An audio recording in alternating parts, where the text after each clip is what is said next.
Hello, my name is Vladimir Izmalkov, and today I want to talk about the tectonic shift of AI's impact on technical writing.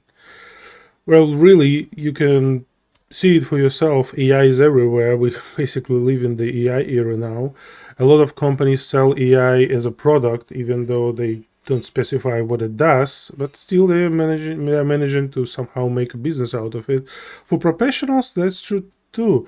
Basically, people on LinkedIn and outside of LinkedIn too, they try to sell their skills as in AI impact, efficiency, and stuff like that. They know how to use AI to solve all your problems, of course.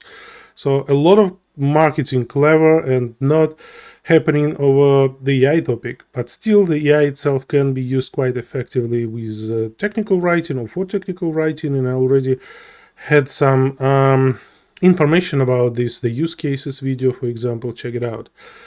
But today we'll be talking about all kind of different factors that actually influence technical writing as a field, as the career. So let's dive right in.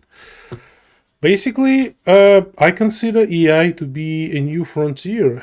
It's actually very exciting to talk about this stuff because it does not happen often in information technologies, in computer science, in technical writing in general. We just have a huge new area to explore that promises very lucrative perspectives, like a lot of opportunities for those who dare, those who willing to go to the adventure and explore something new. Yeah, I would say so. You can see it everywhere nowadays, people trying to make use of AI and then sell you some learning courses or sell you a product driven by AI or enhanced by AI or some AI feature in the product. It's happening everywhere. And this is like, yeah, it has some negative connotations to that, this marketing especially, but it has some positive sides too. Basically, people trying to learn new tricks, new ways to work, and I see it as a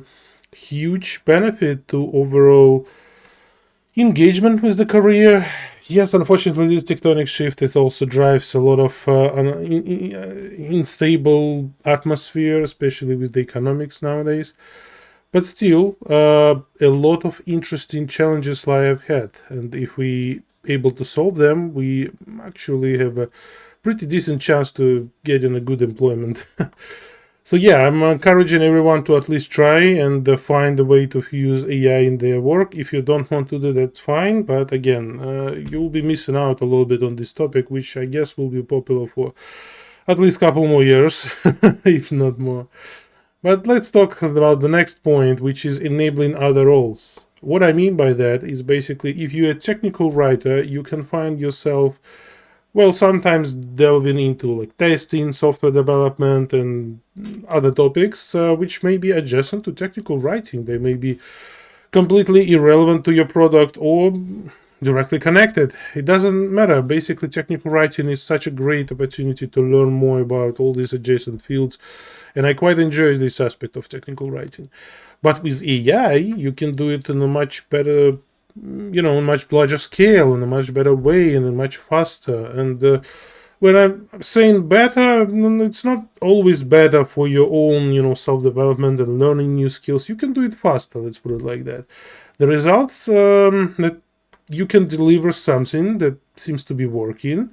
But again, if you used AI to create it without properly engineering it yourself, often you find yourself lacking some kind of a deep understanding of what exactly you did there. It's just AI helped you vibe coded something into existence and you don't actually know how it works. It sometimes happens to all of us, yes.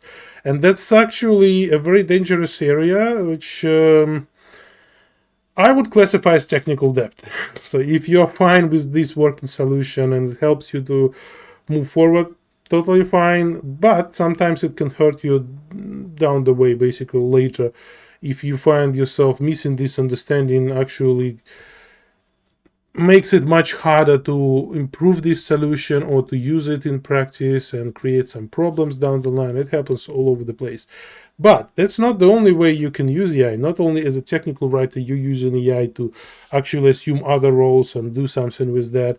No, sometimes other roles also assume the role of technical writer. Basically, maybe use an AI to write some documentation. Yeah, I've seen that experiments. Some of them were even relatively successful, especially for simpler documents like READMEs, some release notes, maybe. But you have to understand that it creates a lot of challenges, especially for those junior roles. Like if you're just looking for your first employment in this career, it would be tough challenge because again, why would people hire a junior technical writer if they already can use ChatGPT or any other AI assistant, LLM system that can produce well decently looking results quite fast, much faster than a junior can for sure. If it's not such a sophisticated task, then it's comparatively efficient, I would say. It's maybe even more efficient than a junior. Of course, long-term investment on creating your own junior and pasturing the development into something, more senior, that would be beneficial, yes, but it's a long-term investment other than just a subscription to some cloud code or something. So yes, it's a very interesting idea that junior roles are on the downslide, and it's hard to find entry-level jobs now because again they are being replaced by AIs. And how would we get more senior experts if we don't have these junior roles? That's a great question. Basically, for now, I guess people would need to spend more time learning to get to what previously been considered as a like middle level, and then we can start seeing some roles being posted again. It's a challenge, and maybe with the development of capabilities of AI this will grow in scale, and even middle level specialists will have some troubles finding employment. But still, the more senior you are, the less affected you are with these AI systems because you have more responsibilities. You have a lot of synergy for all kind of different skills you have. Of course, you have your expert opinion that actually matters, especially in sophisticated cases when you have to rely on your experience, rely on multiple skills in many areas to actually produce something very useful for some interesting product. So yeah, the only trick I know so far is to grow out of junior. Like the higher you go, the easier it gets to compete against AI at this moment.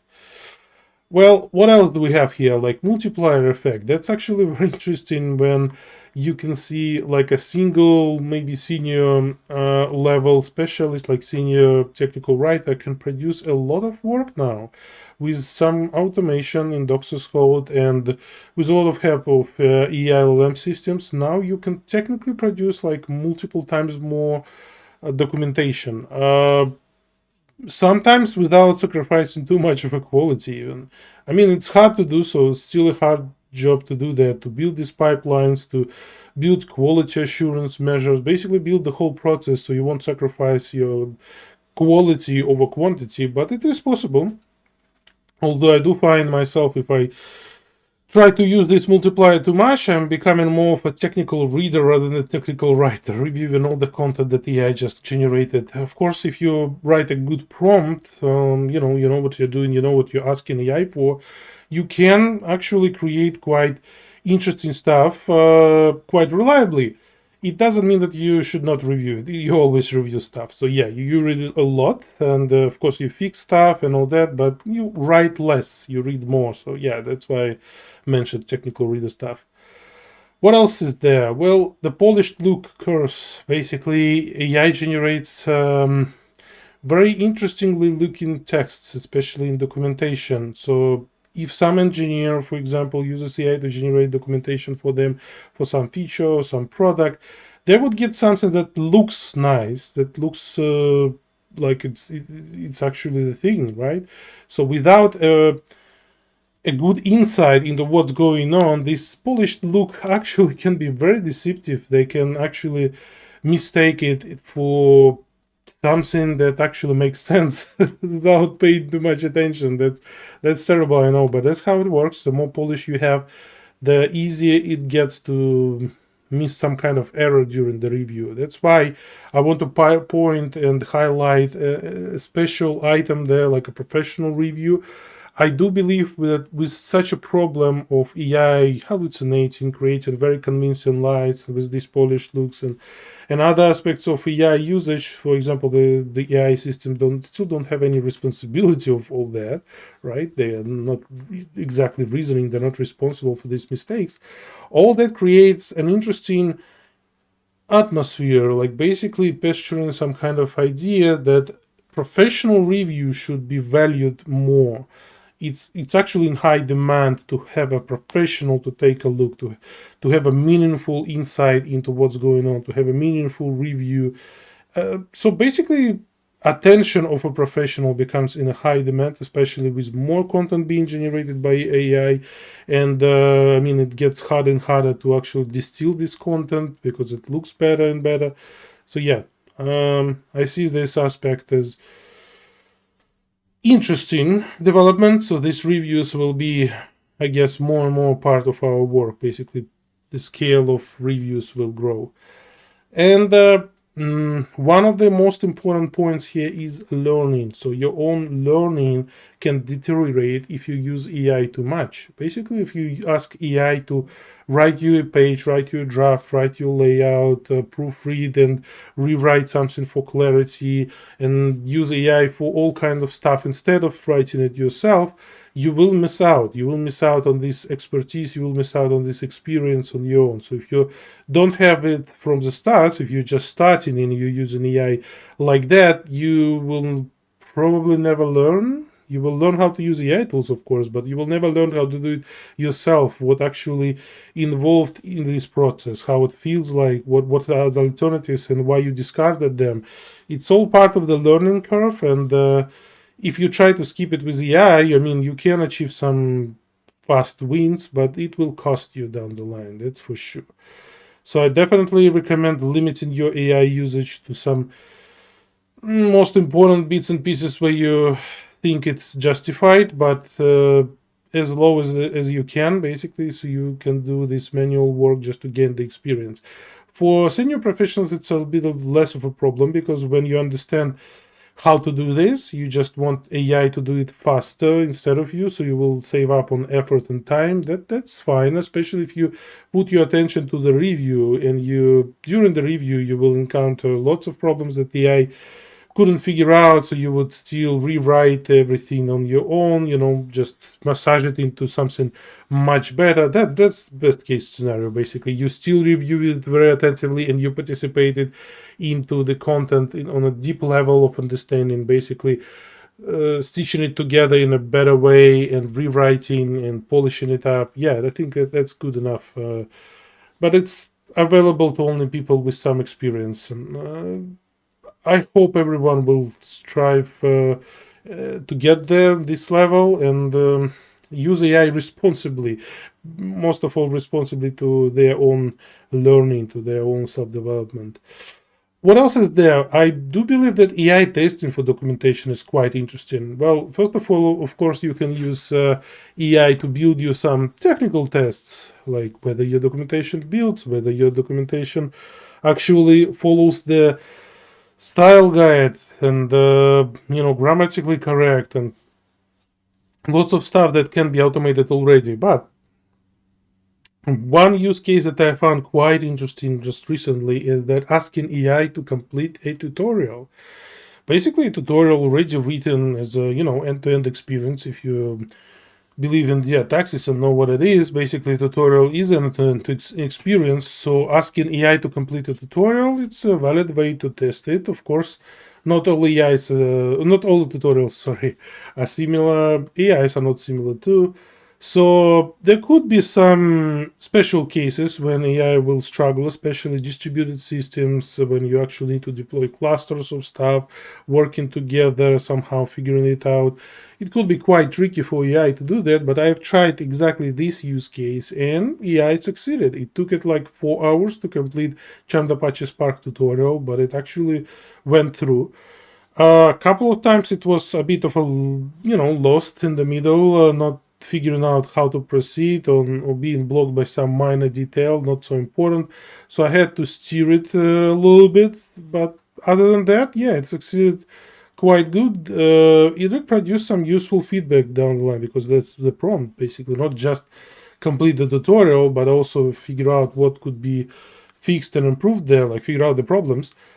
And out of 9 pieces of advice it gave me, at least 4 of them were quite useful and applicable. Others were not so good, but still, I found this result quite useful, because, again, I didn't spend this time. It would probably take me at least a couple hours to complete the tutorial myself, maybe a little bit less if I apply myself.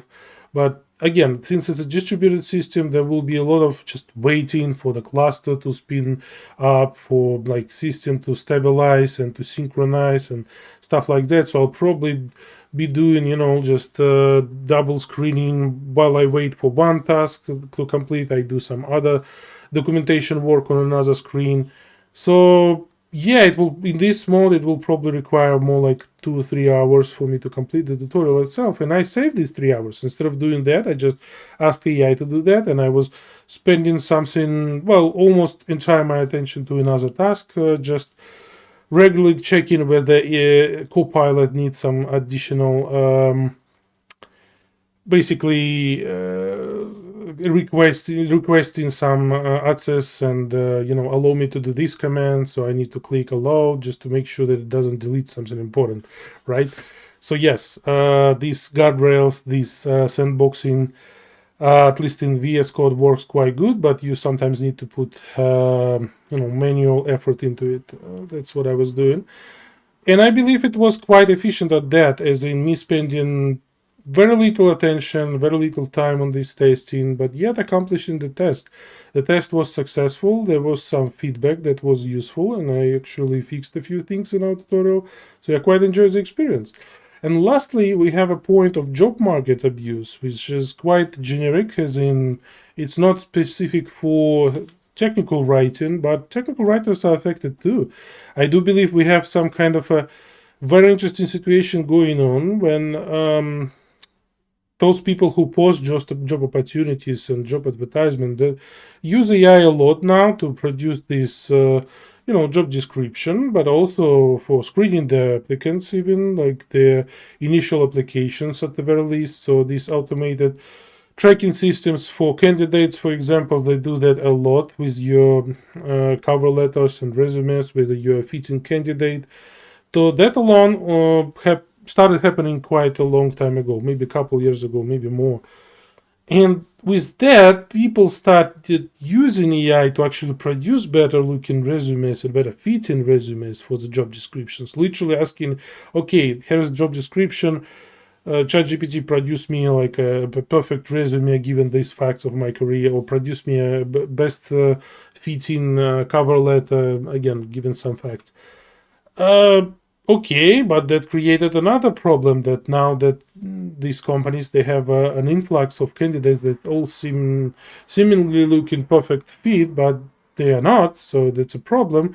We're having a lot of false positives in our pipeline. So what do? Well, I think the solution they got is to increase the strictness of AI checks, which created an unfair advantage basically to people who actually use AI.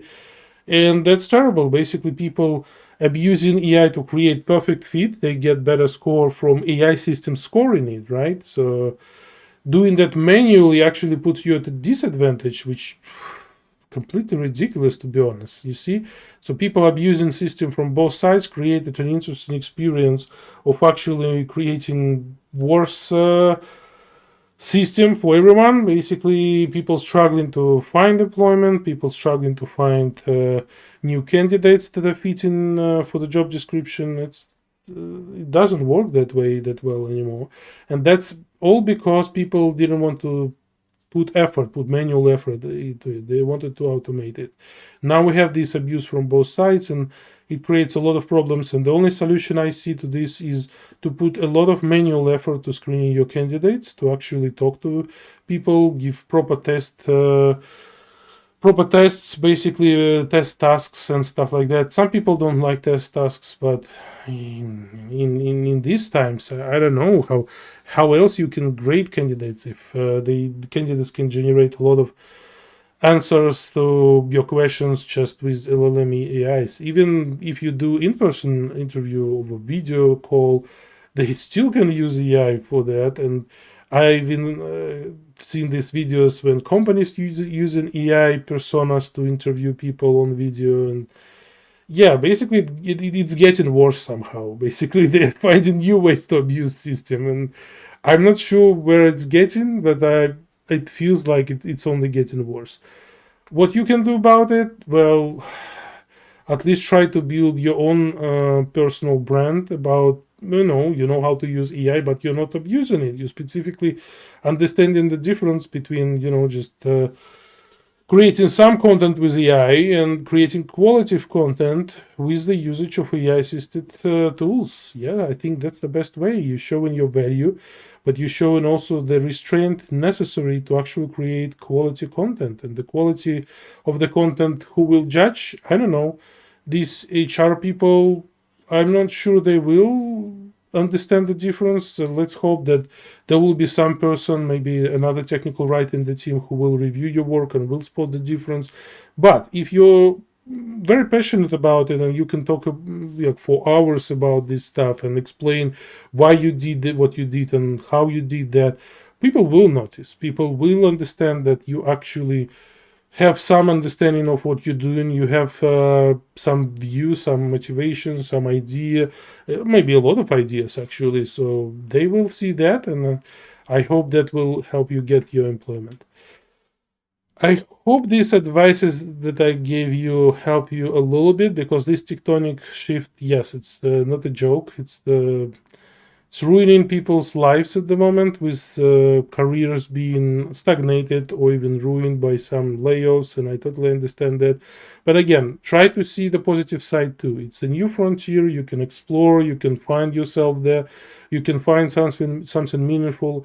Just try not to pay too much attention to all these, AI courses and other AI content that gets generated immediately. I mean, if you really want to find some information, just explore, just use the AI tools, just try them out for your tasks, for your use cases, find what works.